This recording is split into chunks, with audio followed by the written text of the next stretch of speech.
اعوذ باللہ من الشیطان الرجیم بسم اللہ الرحمن الرحیم رب اشرح لی صدری ویسر لی امری واحلل عقدۃ من لسانی یفقہوا قولی بسم اللہ الرحمن الرحیم نستعین غیر ناصر و معین۔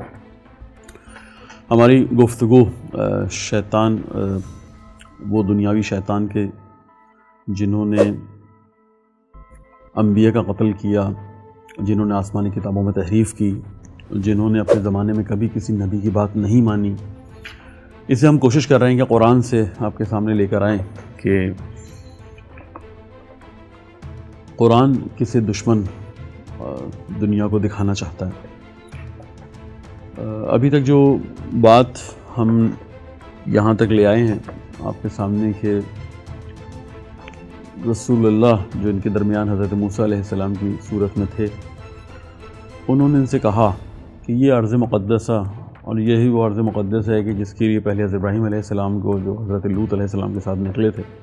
اس وقت بھی یہی کہا تھا کہ ہم ایک ایسی زمین جو بہت مقدس خدا نے جس کا اطراف بہت ہی بابرکت قرار دیا ہے، اس میں داخلے کی بات کی تو انہوں نے کہا کہ نہیں، ہم تو نہیں لڑیں گے، جاؤ تم جا کے، تم اور تمہارا خدا جا کے لڑو۔ یعنی یہ ان کی حالت ہے کہ خدا کے وجود کو بھی ایک زمینی وجود یا انسانی وجود کی صورت میں دیکھتے ہیں، مادی وجود کی صورت میں دیکھتے ہیں کہ اذهب انت ربک، تم اور تمہارا رب جاؤ، فقاتلا، اور تم دونوں مل کے جا کے لڑو اس قوم سے۔ کیوں؟ کیونکہ وہ اتنی لمبی اور اتنی مضبوط، اور سورج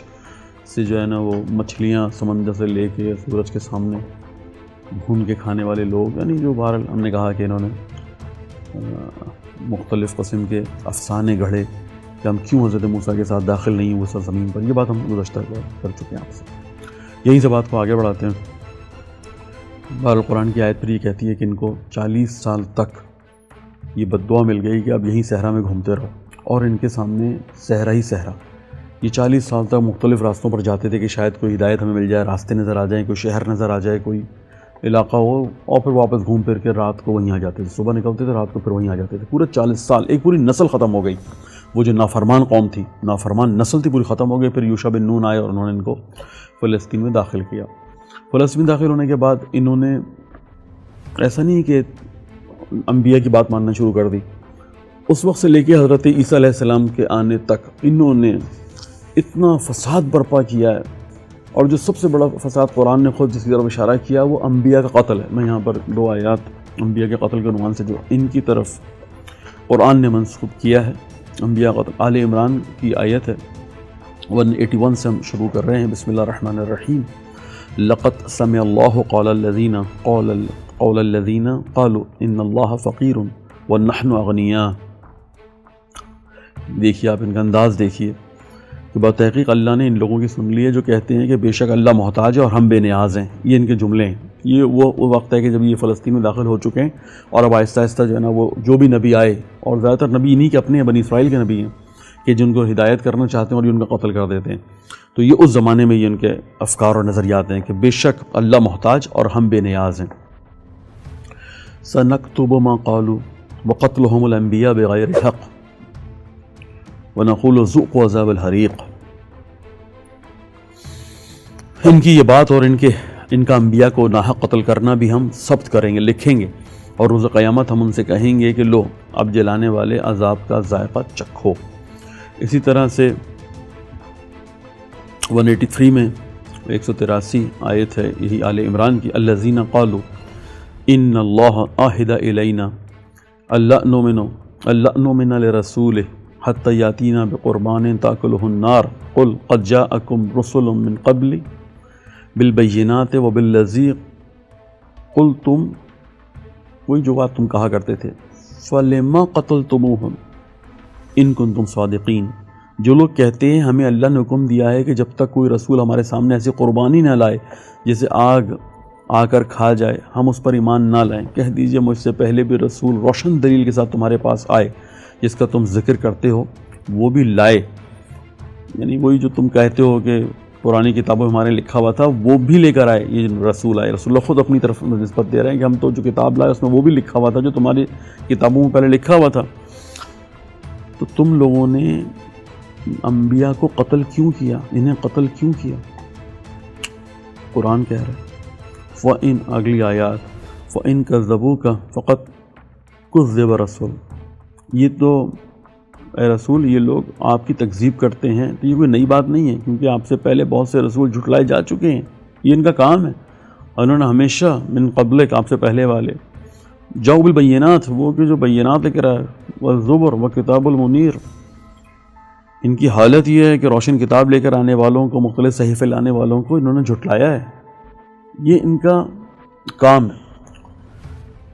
ہم ان تمام سالوں کو کہ جو ان کے فلسطین میں داخل ہونے سے لے کر اور اس کے بعد حضرت عیسیٰ علیہ السلام کے فلسطین آنے تک کہ جو دورانیہ ہے، اس میں جتنا انہوں نے قتل عام اور انبیاء قتل عام کیا، یہ ہم انشاءاللہ جب قرآن کی نگاہ میں اور رسول اللہ کی زبانی ان کا تعارف کروانا شروع کریں گے کہ انہوں نے کتنی ہی جگہوں پر جھٹلا دیا، کتنی جگہوں پر رسول اللہ کو جھٹلا دیا، یعنی اپنے انبیاء کی جو وہ تکذیب کرتے رہے، پھر انبیاء قتل عام کرتے رہے، پھر اسلامی کتابوں میں آسمانی کتابوں میں تحریف کرتے رہے۔ یہ ساری باتیں انشاءاللہ ہم بڑے تفصیل کے ساتھ ذکر کر لیں گے کہ جب ہم رسول اللہ کی زبانی انشاءاللہ تعارف کروائیں گے اس قوم کا۔ ابھی تو ہماری زیادہ تر کوشش یہ تھی کہ ہم مختلف انبیاء کے زمانے میں جو کچھ انہوں نے کیا ہے یا جو ان کی روش رہی ہے اس کی طرف متوجہ کریں۔ بہرحال پھر یہ فلسطین میں پھر حضرت داؤد اور حضرت سلیمان کی حکومت بھی بنی، یہ بھی آپ نے سنا ہوا ہی ہے، وہ بھی انبیاء انہی کے درمیان آئے تھے، اور ان انبیاء کا بھی بڑا ہدف یہی تھا کہ جو انہی زبانی موجود ہے، بڑا ہدف یہی تھا کہ وہ اس قوم کی ہدایت کریں، یعنی وہ مخصوص قوم کے لیے آئے تھے، اس قوم کے لیے کس کی ہدایت کریں۔ یہ الگ بات ہے کہ دنیا کی سب سے بڑی حکومت، عالمی حکومت، مضبوط حکومت حضرت سلمان کو ملی ہے، حضرت سلیمان کو ملنے والی حکومت سب سے بڑی حکومت ہے اور سب سے زیادہ آپ کا مضبوط، اور اقتدار بہت مضبوط تھا اس حکومت میں، لیکن انہوں نے نہ ان کے ساتھ کام کیا، ان کو بھی جھٹلاتے رہے، ان کو بھی تنگ کرتے رہے، اور پھر بات جو وہ حضرت مریم تک پہنچ گئی۔ جب حضرت مریم اور حضرت زکریہ کا ذکر آپ پڑھیں گے تو آپ تعجب کریں گے کہ حضرت زکریہ کو جھٹلانے والے، یعنی بت پرستوں کے مقابلے میں جھٹلانے والے یہی لوگ ہیں۔ ہم تعجب کرتے ہیں، یعنی یہ اس حد تک گر جاتے ہیں کہ بت پرستوں کو فوقیت دینے لگتے ہیں ان لوگوں پر کہ جو انبیاء، اور یعنی پتہ ہے ان کو کہ وہی بات کر رہے ہیں کہ جو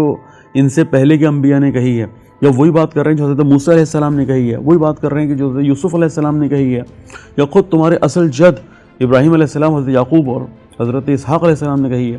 یعنی ان کو معلوم تھا، لیکن انہوں نے جھٹلانا شروع کیا، اور یہ حالت ہو گئی ہے کہ حضرت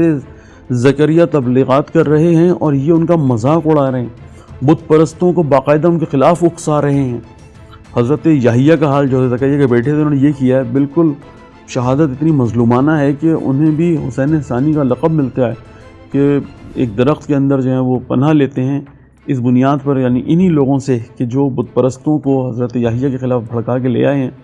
اور پھر حضرت یحییٰ کی درخت میں پناہ لیتے ہیں، اور پھر کوئی شیطان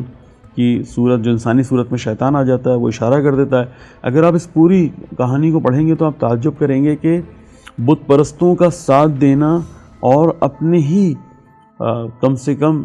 اگر ہم کہیں کہ اپنے مذہب پہ نہ مانتے ہو حضرت زکریہ کو، تو یہ تو کہو کہ اللہ کے نبی ہیں، یہ تو کہہ سکتے ہو کہ یہ بھی آسمانی کتاب میں ان کا بھی تذکرہ موجود تھا،